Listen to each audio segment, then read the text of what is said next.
Hey, this is Amy. We have some breaking news about one of the stories we brought you in episode 5 of our first season of Threshold. This is regarding the National Bison Range. Here's a little bit of tape from that episode to help you remember what that episode was all about.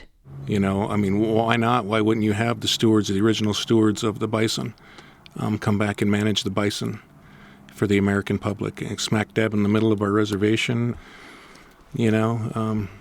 That's Rich Jansen. He's the head of the Natural Resources Department for the Confederated Salish and Kootenai tribes, and he was making the case for why the National Bison Range should be returned to the tribes.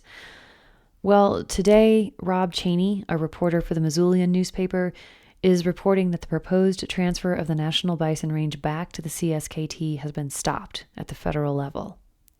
So here's a quick reminder of the basic story. The National Bison Range was carved out of the Flathead Reservation in 1908. It's an 18,000-acre area that's currently managed by the U.S. Fish and Wildlife Service. Over a year ago, the Fish and Wildlife Service signaled their willingness to return the land to the tribes, so the tribes drafted legislation to make that happen, but the bill was never introduced to Congress. Then we had the November election, new administration, and Montana's sole representative in Congress, Ryan Zinke, was appointed to run the Department of Interior, which is the department that oversees the U.S. Fish and Wildlife Service. So what the Missoulian reported today is that Secretary Zinke has, quote, changed course and is not going to support this plan for the CSKT to regain control of the Bison Range.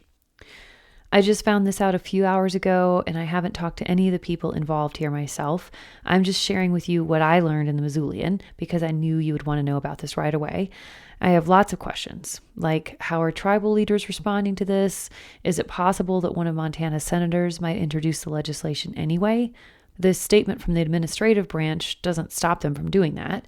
And I'm also curious if this means that the group that was suing to stop the Bison Range transfer is going to drop their suit. So we have lots left to learn here, but it is significant that Secretary Zinke is saying he does not want the transfer to happen. And I wanted you to know because I knew you would be interested.